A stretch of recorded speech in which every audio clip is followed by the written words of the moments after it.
आज से करीब 5 साल पहले की बात है।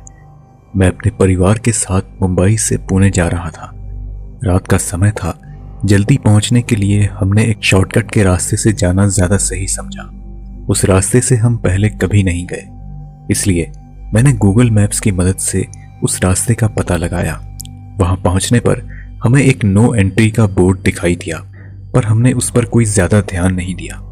मैंने कई बार सुना था कि यह रास्ता छलावे के लिए मशहूर है और शाम के बाद यहाँ पर कोई नहीं आता, मगर हमें पुणे जल्दी पहुंचना था, इसलिए उस वक्त हमें जो सही लगा हमने वही किया। वहां पर एक बूढ़ी औरत हमें दिखाई दी। हमने उससे इस रास्ते के बारे में पूछा तो उसने कहा कि यह रास्ता पुणे की तरफ ही जाता है। हम थोड़ा आगे चले ही थे कि तभी वो बूढ़ी औरत अचानक गायब हो गई। मैंने पापा को जब ये बात बताई तो उन्होंने कहा कि ये मेरा वहम है, पर तभी अचानक मेरे दादाजी को एक काला साया तेजी से हमारी गाड़ी की तरफ बढ़ता हुआ दिखाई दिया, लेकिन उनकी बात पर किसी ने ध्यान नहीं दिया। थोड़ी देर बाद एक आदमी बाइक पर अचानक गन लेकर हमारी गाड़ी के सामने आ खड़ा हुआ। वो काफी गुस्से में था। उसने हमें रोकने की भी कोशिश की। इससे पहले कि वो हमें कुछ कहता, पापा ने तुरंत गाड़ी आगे बढ़ा ली। थोड़ा आगे चलने पर हमारी गाड़ी अचानक खराब हो गई और बाद में एक अज्ञात शख्स हमारी गाड़ी का दरवाजा खटखटाने लगा और बोला, साहब, मैं अंधेरे में रास्ता भटक चुका हूं, क्या आप मुझे पहुंचा देंगे? मैं एक कार मैकेनिक हूं, आप चाहें तो मैं आपकी गाड़ी ठीक कर सकता हूं।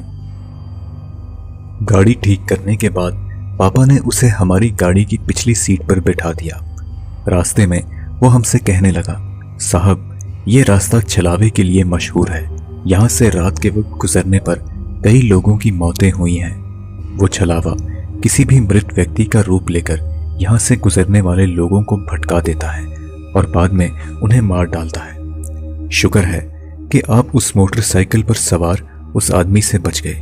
वो एक छलावा ही था। अगर आप कुछ देर और रुकते तो वो आपको मार डालता। रास्ते में थोड़ा हल्का होने के लिए हम सब रुके और जब मैं वापस गाड़ी में बैठने लगा तो मैंने देखा कि उस आदमी की लाश खून से लथपथ हमारी गाड़ी में पड़ी है। मैं जोर से चिल्लाया, लेकिन जब तक मेरे मम्मी पापा आए वो लाश वहां से गायब हो चुकी थी। डर के मारे हम सब गाड़ी में बैठे और वहां से तुरंत भाग निकले। तभी हमने देखा कि रास्ते में एक माइलस्टोन जिसमें लिखा था पुणे 33 किलोमीटर बार बार हमारे रास्ते में आ रहा है। इसलिए मेरी बड़ी बहन कविता ने गाड़ी से उतरकर उस पर एक निशान लगा दिया, पर हमने देखा कि हम घूम घाम कर वापस उसी माइलस्टोन के पास पहुंच जाते हैं। हम कुछ देर के लिए वहीं पर रुके और तभी कुछ ही दूर हमें एक रोशनी दिखाई दी। हमें पता चला कि वो एक चाय की दुकान है। वहां हमने कुछ खा पी लिया। तभी मेरी माँ को एक आइडिया आया। उन्होंने कहा कि छलावा हमारी आंखों को धोखा दे सकता है, लेकिन मोबाइल के कैमरे को नहीं, और उन्होंने मोबाइल से हम सब की फोटो खींची तो जो हमने देखा उससे हम सब के होश उड़ गए। हमने देखा कि उस तस्वीर में चाय की कोई दुकान थी ही नहीं। हम लोग फटाफट वहां से भाग निकले और अपनी गाड़ी के पास वापस आ गए। उतने में मोटर बाइक पर सवार वही गन वाला आदमी हमारे पास आ खड़ा हुआ और गुस्से में बोला, मैंने आपसे मना किया था ना कि इस रास्ते से मत जाओ। मैं एक पुलिस इंस्पेक्टर हूं, क्या आपने उस रास्ते पर नो एंट्री का बोर्ड नहीं देखा? इतना कहकर उसने हमें अपने साथ चलने को कहा, लेकिन तभी मेरी बड़ी बहन कविता कुछ अजीब सा बर्ताव करने लगी। वह नजरें मिलाकर बात नहीं कर रही थी। उनकी आंखों में मैंने कुछ शैतानी चीज देखी। इससे पहले कि मैं कुछ कह पाता वो अचानक अंधेरे में गायब हो गई। हम उसे ढूंढने लगे तो उस पुलिस वाले ने हमें गन पॉइंट पर रोक लिया और कहा कि ये छलावे की एक चाल है। वो आप सबको अलग करेगा और फिर एक एक करके सबको मार डालेगा। वो कविता नहीं बल्कि उसके रूप में एक छलावा ही था। आप सब मेरे साथ चलिए। लेकिन मेरे दादाजी ने उसकी बात नहीं सुनी और कविता को ढूंढने निकल पड़े। वो पुलिस वाला हमें अपने थाने ले आया। वह बोला, अब आप लोग बिल्कुल सुरक्षित हैं, आपको घबराने की कोई जरूरत नहीं। दरअसल जिस आदमी को आपने लिफ्ट दी थी उसकी मौत आज से 1 हफ्ते पहले एक्सीडेंट में हो चुकी है। यह सुनकर हम लोग बेहद चौंक गए।